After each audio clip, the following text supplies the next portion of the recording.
Hey, difference maker. We've been talking about the things you need to know about your client's personality in order to connect with them better. Now, in the last episode, I gave some extra context before I actually got into talking about the Enneagram Type 1 profile. So be sure to listen to that one. Even if you're not a Type 1, you might have a client that's a Type 1 or a Pseudo Type 1. Go back and listen to that one first if you haven't. And today I'm going to be talking about the Enneagram Type 2, the nature, the nurture, and their acknowledgement languages. If this is the first time you've heard about the 9 acknowledgement languages of the Enneagram types, I encourage you to check out my book, go to powercoachjen.com and click on the link.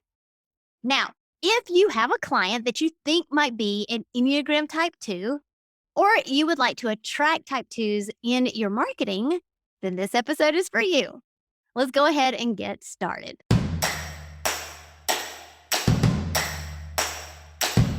It's time to stop comparing yourself to others and plug into what is uniquely you.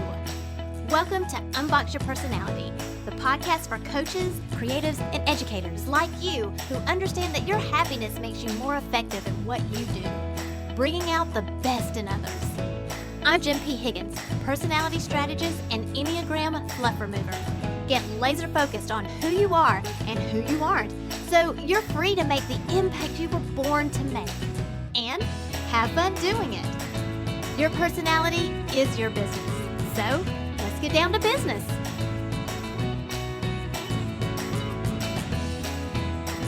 I'm going to get on my soapbox again for just a brief moment.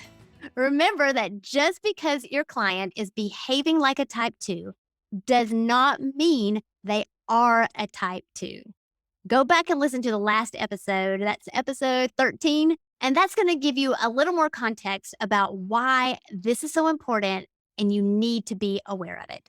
Did you know that as a service-based provider, that your job is to ask questions?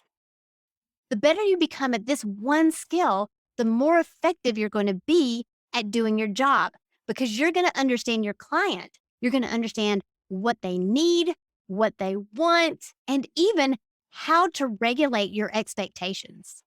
You don't have to have the goal of being a certified coach in order to benefit from solid coaching skills. This is my very most favorite way to use the Enneagram, not just to connect with your ideal customers through your discovery calls.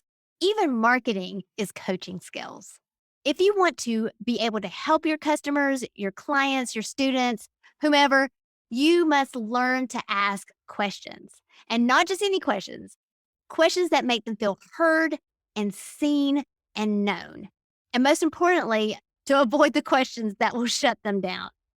Understanding personality psychology is what helps you do this effectively.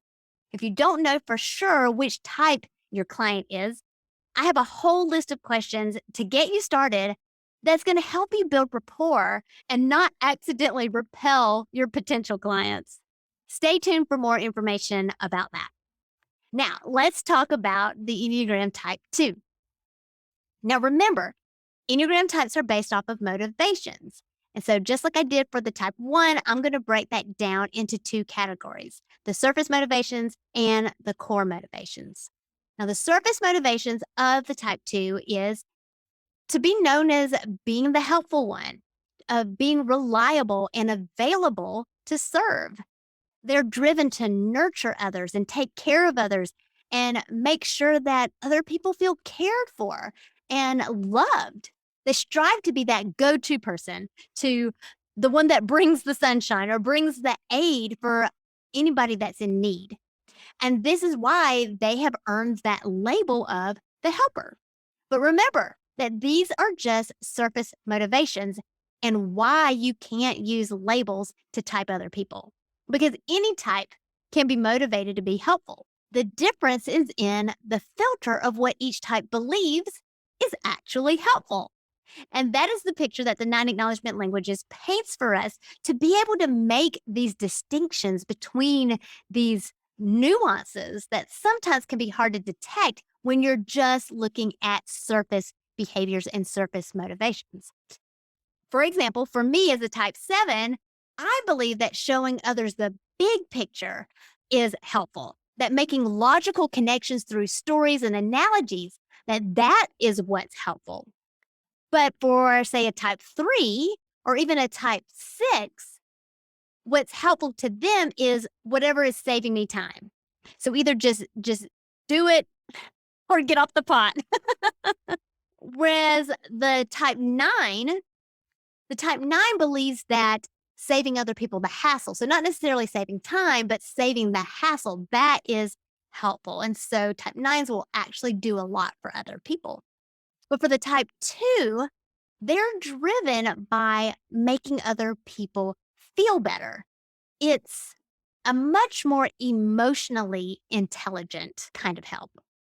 But again, this is still a surface motivation because you do not have to be a type 2 to have emotional intelligence. And if you are emotionally intelligent or even an empath, that doesn't automatically make you a type 2 either. Now let's look at the core motivations of the two. When you're looking at the core motivations, you've got to take this emotional intelligence and then tie it into their overarching desire to feel appreciated and to appear like they are selfless. They don't want other people to see them as selfish or see them as needy. That is a core fear of a type 2.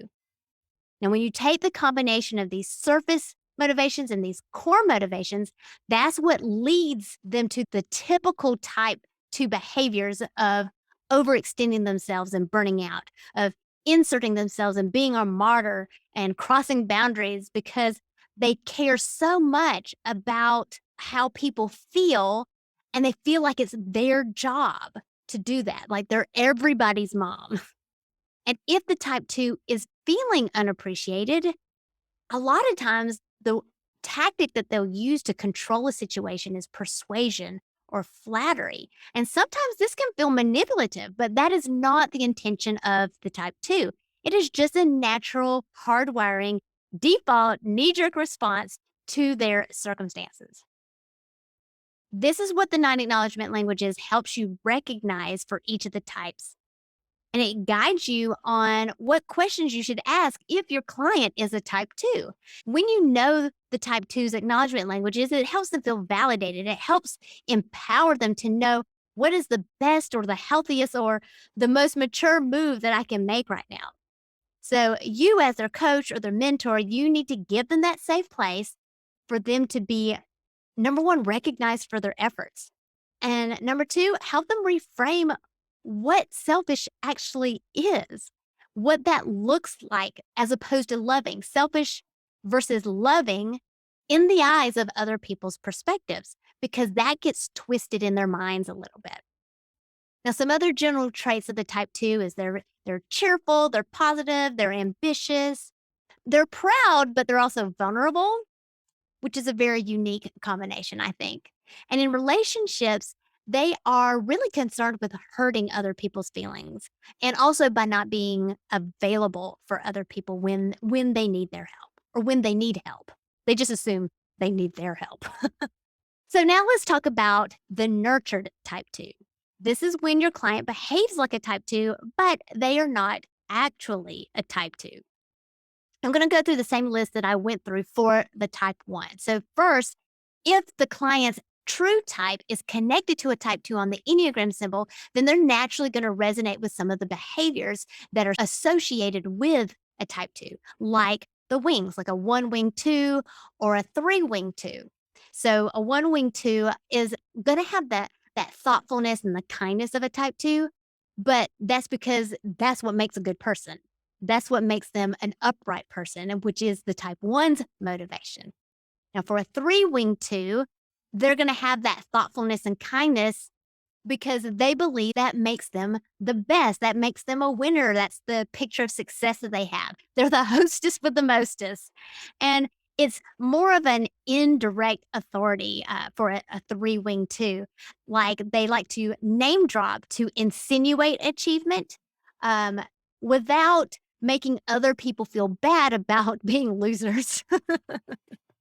A type 4 that might be disintegrating into a type 2, so in a stressful moment, might try to pursue people as projects so they can help someone by rescuing them. The type 4s tend to be drawn to underdogs or hopeless cases, hopeless situations, and really try to insert themselves to improve those situations.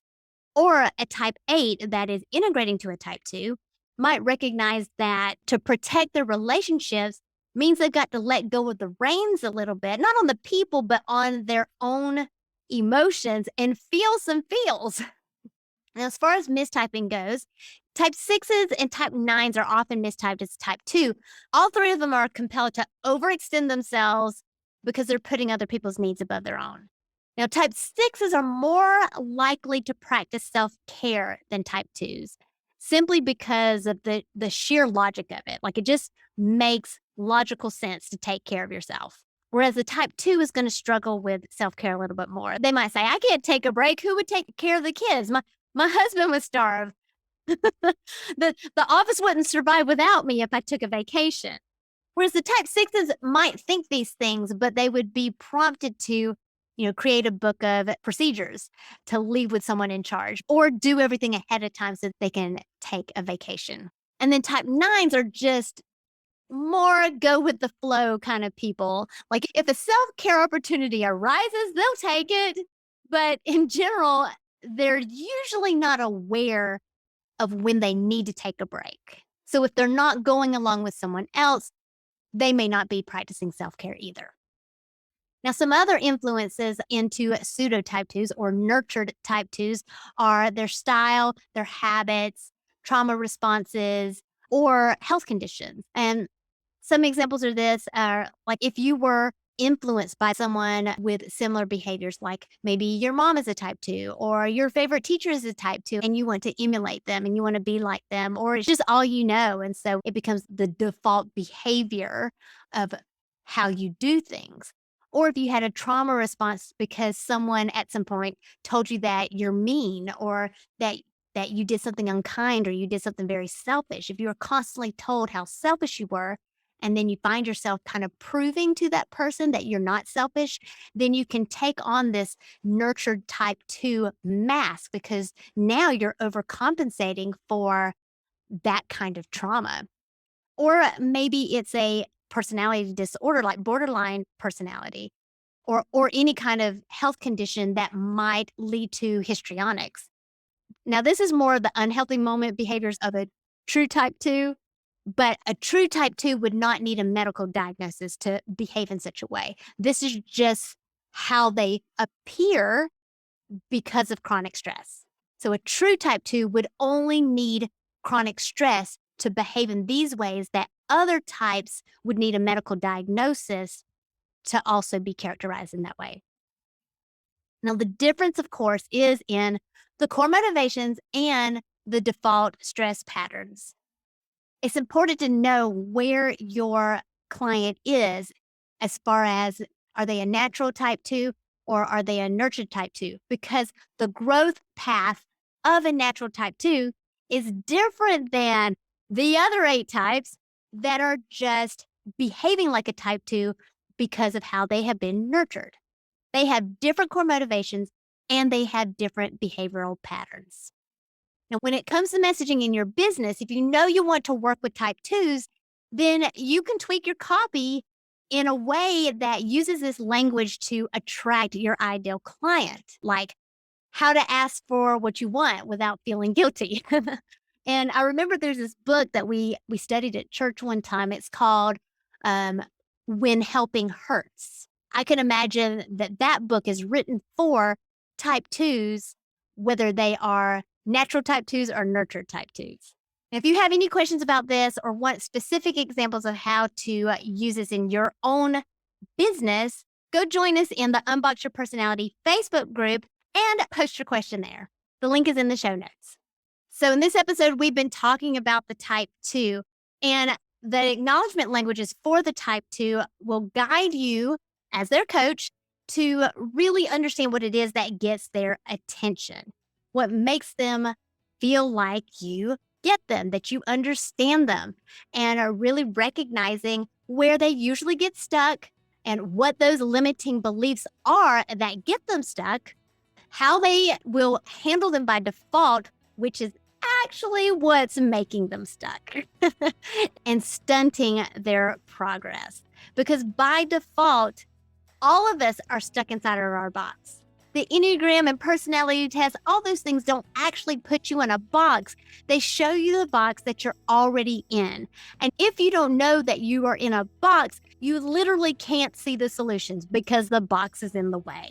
So your job is to show your clients how to get out of that box, to empower them and encourage them to climb that ladder, to take that burden of that fear of seeming selfish or seeming needy, those things that are creating stress for the type 2, even a pseudo type 2.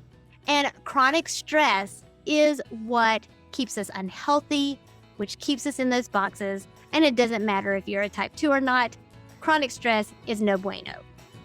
When you help your clients alleviate that stress, simply by validating them, simply by acknowledging what's going on in their heads, but they don't even know yet how to put words to them. That is what makes them feel like they are unboxing themselves, and then they can unleash their power. Thank you for listening, subscribing, and reviewing the Unbox Your Personality podcast.